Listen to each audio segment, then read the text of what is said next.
You're locked in to the hottest station on the planet. Resistance is futile. The revolution has begun.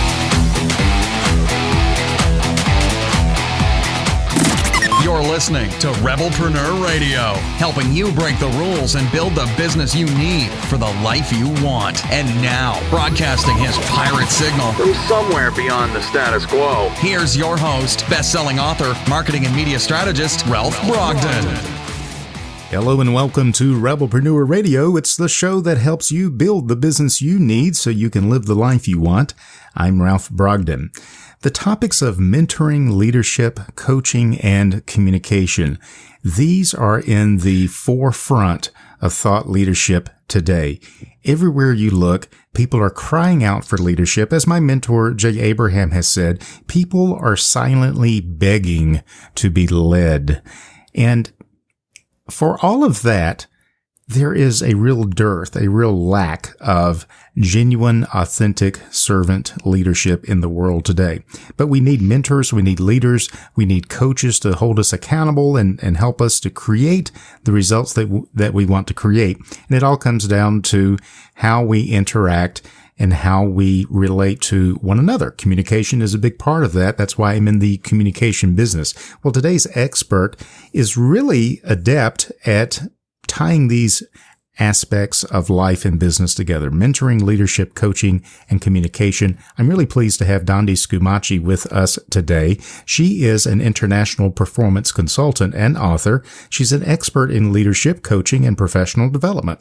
Her seminars and keynotes have made positive, lasting impact on corporations around the world. She is a mentoring thought leader, and she guides hundreds of mentoring partnerships annually. Her coaching and facilitating expertise allows her to lead international masterminding problem-solving groups. Boy, we need more of that. Dondi Scumaci, welcome to Rebelpreneur Radio. Thank you so much for having me. This is an exciting day for me to be talking about these topics because I'm really passionate about them, and I believe that you're right. We need more of all of it.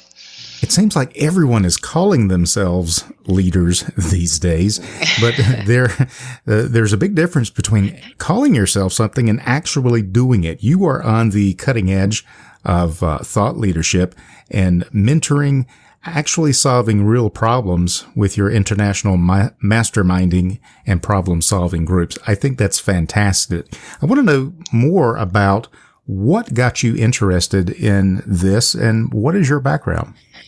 So my background is in banking. I started out at the very beginning of banking, literally on the teller line, and I had great mentors. Maybe that's my first taste of mentoring as a result of the great mentoring that I had. I moved very quickly up in that organization, became an executive junior partner for that organization, and I was in charge of the service experience. I was in charge of the sales force, and developed a love for developing people. Right. So mentoring processes, mentoring strategies, but also mentoring people. And so I did that for, 13, 14 years. And then the more I grew in my role, the further away I was from what I would call the grassroots, where the action was really happening. And I missed it. So I made that bold move to become a consultant and an author. I stepped out of that corporate environment, but I really brought so much of what I learned along the way, right, in terms of my own development. And I come to this place where mentoring became just a passion for me. And then the whole idea of masterminding, I think all of our lives should be stamped with the disclaimer: do not attempt any of this alone. and maybe we're sometimes, and I think I have actually experienced this, where we think we're supposed to have all the answers and we think we're supposed to be able to figure it out. And there's something wrong with us if we can't do it on our own. And I think the opposite is actually the case. I mean, I don't not only build mentoring processes, but design mentoring communities. Because I believe if you can wrap community around what you're doing, you're going to amplify and magnify the results of it and the energy inside of it. That's a really powerful idea. And I think it's really timely because the whole the whole idea of a rebelpreneur, for a lot of people, it means pioneering. You're out there in the wilderness all by yourself, building this business, building this life, self-sustaining, self-supporting, following your gut, following your instinct. And it seems like mentoring and the idea of doing things in a community is not the first thing that comes to mind for a lot of entrepreneurs. They feel like striking out on their own is the best way. But once you get out there, you realize that pioneers, as Dan Kennedy says, they tend to get shot. They get they get the arrows in the back. I love that list, though, that you just, getting out there, striking out, trying new things, being bold, being brave, demonstrating that courage. I think we should do all of those entrepreneurial things, but I think we can do them together. And I think that we can have a shared experience, even though we might be forging a very unique path, right? So some of the people that mentor me, it doesn't mean that I'm on their path. I'm still on my path, but I'm seeing the opportunities in a brand new way. I like that. And there are certain success principles that are universal in the sense that we may be on different paths in different kinds of businesses, in different markets with different audiences, different goals, different ways that we define success, different hierarchies of values. But there are still some success principles that are universal. We can apply them and we can learn from people who have already gone before and learned those lessons. And I don't know who said this, but I kind of adopted this saying that life is too short to make all the mistakes on your own. You need to learn from the mistakes of other people.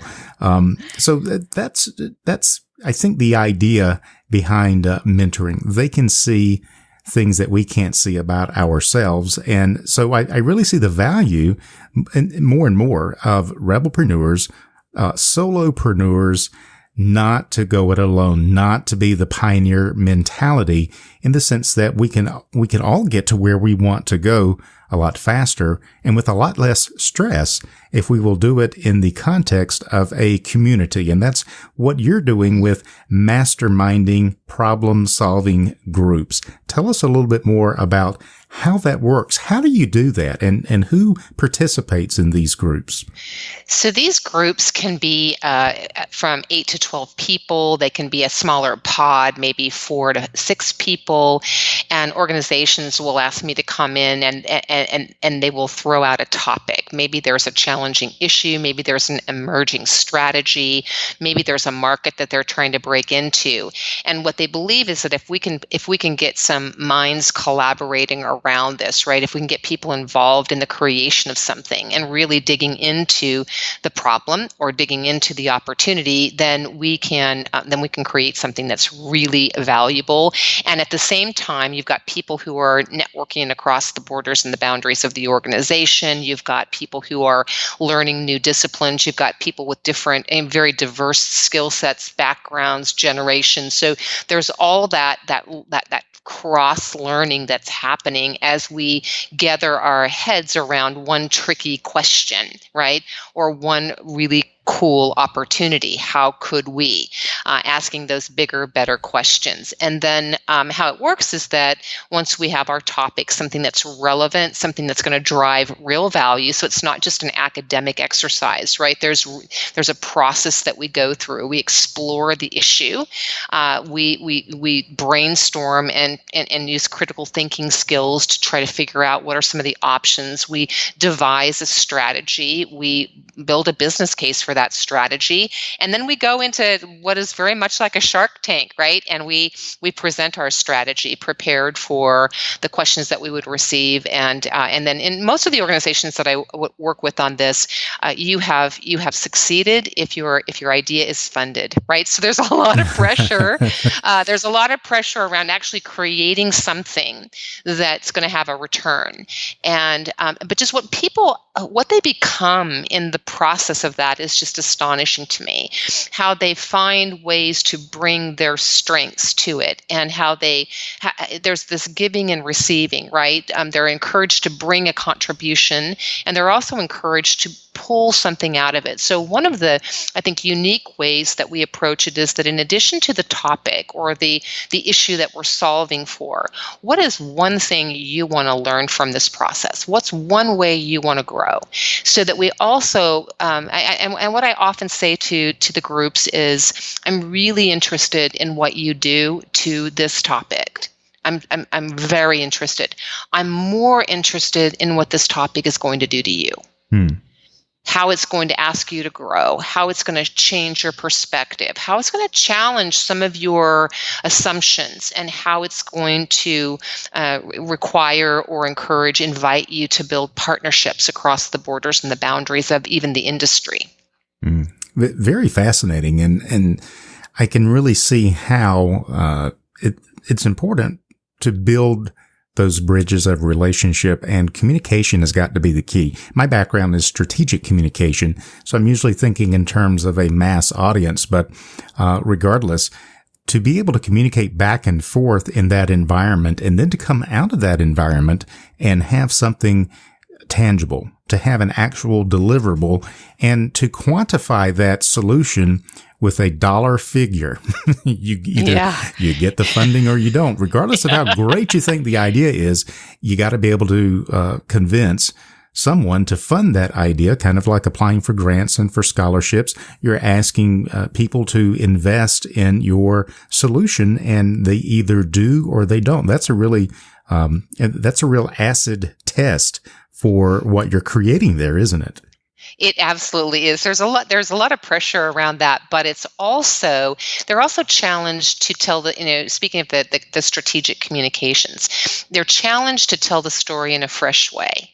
So it's not going to be 99 slides in a deck, right? It's how are you going to tell this story in a compelling way? How are you going to connect emotionally with your audience so that they are interested, that they're really paying attention, and that they feel some skin in that game. And so we challenge them to do some very creative things with the presentations and telling that story. And I think you can even take that to the very individual level. One of the things that, as you and I were preparing for this conversation, what is the big problem? I don't think we tell our stories very well, right? We grow up and we're being told, don't brag, don't boast, right? Nobody likes arrogance, and then you get out there into the marketplace, whether you're in your own company or whether you're an entrepreneur in an organization that you're working for, and all of a sudden you're told to market yourself. Well, there's a big disconnect between what I've always been told is okay and now what I'm being asked to do. So one of the biggest problems that I find is that people don't tell their story very well, and they don't give themselves permission to tell their story. And so I think that part of socializing your plan, talking about what you're working on, inviting people into that conversation, I think it's possible for individuals to create community around something that they're working on in a very organic way. It might be at the lunch table, right? It might be over a cup of coffee at the coffee shop. Just kind of sharing. Here's what I'm working on. What do you see? What would make this real for you? What are some of the things I should be thinking of or considering? What should I be keeping in mind? And just kind of socializing the things that we're working on. I think that's part of that. Telling the story, communicating what you're working on, bringing people into the conversation, drawing their perspective into it. I love that. And when you talk about telling your story well, it's very interesting because a lot of my graduate work had to do with narrative persuasion, of telling stories that are persuasive, and the things that you mention, like emotional triggers and effective communication. All of that is triggered by a story, very often. Stories are specifically designed to bring that emotion out of us. So it's not the person who has the most logically compelling argument. It's the person who has the most emotionally involved story. And it doesn't mean that we can disregard facts, disregard data, but we can't just present bare naked facts, or as you said, the 96 point or the 96 slides in the slide deck. That's going to put people to sleep, but they will binge watch a story on Netflix over several seasons because there is something that stories do that we can't accomplish without them. And I think that's a really insightful observation, that the biggest problem is that we don't tell stories at all, or when we do, we don't tell them very well, because we have been taught as a society to just kind of be humble and no one wants to hear your story. That's absolutely not true. If that were true, Hollywood would not be making any movies. That's exactly right. And you nailed it when you said that we don't tell them at all, or we don't tell them very well. I do a lot of work around building your brand, and through that mentoring process, there's a lot of things that people work on. Like, people come to the mentoring process and they say things like, I want to grow my influence. I want to emerge with a stronger brand. I want to become more strategic in my approaches. Maybe I want to learn some of the financial disciplines. It might be more of a tactical discipline that they want to learn. But ultimately, all of them have the opportunity then to start socializing that, kind of cueing people to see the changes that are happening. And so we don't have to keep our growth. We don't have to keep our progress or even our process a secret. We can actually talk about it, how we talk about even our weaknesses, if you will. Instead of saying I'm no good at, it's I'm learning how to. I'm working on, I'm building abilities and capabilities around, right? So we can actually cue people to see the growth in us, and we can be a little strategic in the way that we keep people informed that way also. I really love that. And that actually speaks to an even deeper level of storytelling, that before we can master our message, and that's my area of expertise, mastering your message, before you can really master the story that you're telling everyone else, you have to really dial into the story that you tell yourself. Oh, so true. It is so true. We're telling ourselves. The statistic that I read some time ago was 70% of our self-talk is negative. Yeah, and that's probably a very low estimate. It probably. Or the other thing is, if you go mining for your beliefs, like I'm working on a new presentation called The Secret Life of Beliefs, right? What do you believe about yourself? So there's the idea of there's beliefs that I have that empower me and lift me up and give me courage and make me brave and bold and help me step into the new arena. And then there are self-limiting beliefs that hold me back. And my recommendation to anyone within earshot of this presentation or this conversation is to go find your self-limiting beliefs and flip those scripts, right? You got to flip those scripts. And that might be, I'm too old, it's too late for me, I'm no good at, fill in the blank, whatever those outdated self-limiting beliefs are. In 1,000 ways you're responding to them. Even so, they're like the operating system running in the background of your computer all of the time. And those beliefs are inspiring behaviors, and those behaviors are creating results, and those results are reinforcing the beliefs, and it just becomes this cycle, right? Yeah. So I think that's one of the most powerful things that we can do, as you said, in mastering our own messages. What are you saying to yourself? And what if, kind of connecting that back to the whole mentoring theory, most of us we all have a critical voice, and some of us have, I think, Mr. Rogers running around in there, and some of us have Rambo on the inside of us, right? Just like a really harsh, critical voice. And so what if we were to fire the critic? And what if we were to replace the critic with a mentor or a coach? What would change about the communication? So a critic might say, you sounded stupid in that meeting, right? A mentor might say, what did you learn from that exchange? What would you do differently? How will you prepare for the next one? Those are very different messages that kind of take you to very different places. So I'm always encouraging people, fire the critic and hire a mentor to live in your head, and think about the difference in how a mentor and a critic would communicate with you. I love that. And when you mention the juxtaposition between Mr. Rogers and Rambo, I thought, what a neat name for an attorney at law. Rogers and Rambo, attorney at law. or what a great That's brand. Good. That's good. Rogers and Rambo, media consultants or whatever. Just what a great brand that would be to really illustrate what you're talking about, to the difference between the inner critic and the inner mentor. Before we can master our message and tell stories that persuade other people, we have to be convinced that the stories that we are telling are authentic and they are in alignment with the story that we're telling ourselves. And the neat thing is, the way I illustrate it with people is we know this works because it's working for you in the negative sense all the time. We are always living up or living down to the stories that we tell ourselves. So very important. To change the story, you have to change the belief. You have to dig down deep and rewire your brain. My question for you is, how can we begin to improve in this area of self-talk and then the stories that we tell? And how do we relate better to one another in this whole community of masterminding and problem solving? So I love the action orientation of that question. To get very tactical for a moment, one of the best exercises that I ever did for myself, and one that has been well received from the people that I serve, audiences or even individuals, is to keep a log of your self-talk for a week. Just jot it down, because you're talking to yourself all the time. You're going to be amazed at how mean you are to yourself. You're going to be amazed at how awful. If you talk to your best friend the way you talk to yourself, you wouldn't have a best friend anymore. That's right. But through that process, what you'll start to, because that self-talk is kind of giving voice to what those beliefs are.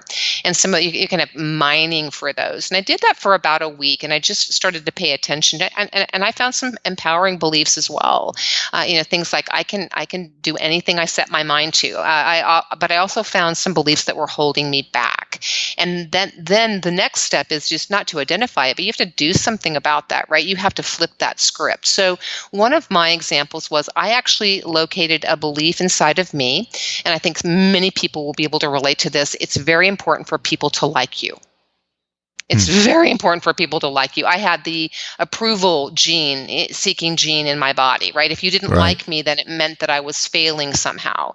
And that really did start to have an impact on my speaking and on my courage, my persona. I was up in my own head. I was self-monitoring all of the time. And I wasn't really focusing on the message because I was so involved in, do they like it? Do they like it? Are they laughing? Are they happy? What's the body language look like? And so I flipped that script over, and and this was over time. You have to trust the process, but I started to, and I crossed out the belief that it's important for people to like you, and my new script was, it's important for you to drive value. It's important to make a difference. So liking has nothing to do with it. Now, it doesn't mean that I hope people will not like me. I'm a human, but that stopped becoming my motivator. That stopped becoming my success gauge. So even if I challenge your thinking, even if I get you to consider something that might be more successful, whether you like me or not, that's not the point. Did I deliver something you can use to be more successful in your life? If I did that, I did my job. And so I think that's part of that tactical, find out, mine for those self-limiting beliefs, flip those scripts. And then I also think practice telling your story. Just start practicing that. And a story, maybe it's how we define it. A story could be something that you experienced that was an aha moment for you, or something that you're learning that feels very meaningful, or a result or an accomplishment that felt important to you. Find opportunities to tell those stories and draw those stories out of other people too. Just like you're doing here. Tell me about a time when. Tell me about the audience that you serve. Tell me about the work that you're doing. People love that. So I think there's two sides of that story, the story that we want to tell and the story that we can pull out of other people. We can actually be facilitating that storytelling process. And I forget the name of the journalist, but it's his segment on the national news was always, it aired, I think, on Fridays. Everyone has a story. Everyone has a story. So it's just a matter of digging deep, finding out what that is, bringing it out, having the courage to share that story. And as you say, which is very important, practice telling your story. And you'll find that some stories have different effects on people. And then you begin to have a reservoir of stories that you use in different situations when you want to create certain results. And one of those results could be to make people feel safe, so they can then give them or give you the best of who they are, the best of their ideas, the best of their input, the best of their stories and their expertise. So there's so much that we can do here. It's really, really fascinating. You are, in addition to working with masterminding and problem-solving groups, you also are a corporate speaker, a keynote speaker. You're an author of several books. What are you working on right now that's got you really excited? Oh, the mentoring communities new ones are always coming online with new industries and new organizations. So that's always very exciting for me because I learn from every one of those communities. They're like little laboratories for me to watch how the process works and to look for ways of making it better. Getting ready to launch a new podcast in the fall, and I'm also working on some engagement recognition, some designing some learning experiences. So, and I ride dressage. I have a horse named Fortunato, and I ride dressage. So I'm learning some new tricks on my horse as well. Well, I'm gonna share my ignorance. What you ride? What do you do? Is that side saddle or what? It's dressage. So it's when they dance. It's the dancing horse. It's the dancing horses. Okay, all right. Yeah. So and when I will just say out loud, when my trainer rides him, he's kind of fancy. When I ride him, sometimes I'm just trying to stay alive, but we're getting better.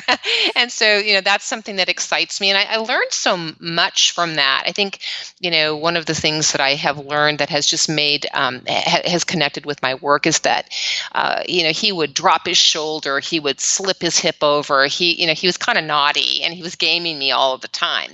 And my trainer finally said to me one day, if you would just create a structure, right, your core, no matter what he does, you can invite him back into that structure. And so that's often what I tell people is build your core. That's the decisions you make, the skills that you build, the behaviors that the disciplines, right, that you're going to commit to, that becomes your core. And if you can build that structure, no matter what's happening above you, below you, or around you, you can find your balance. You can stay centered. I really love that. How can our listeners get in touch with you and find out more about who you are and the things that you're working on? You can always find me at Twitter, Facebook, online, the website at Dondi Scumaci.com. It's just my name always, right? So Dondi Scumaci, DONDISCUMACI.com. This has really been educational and inspirational, and I dare say motivational for me, and I know for all the people that are listening. I really appreciate it. Can you share with us any final thoughts or words of wisdom? I would just say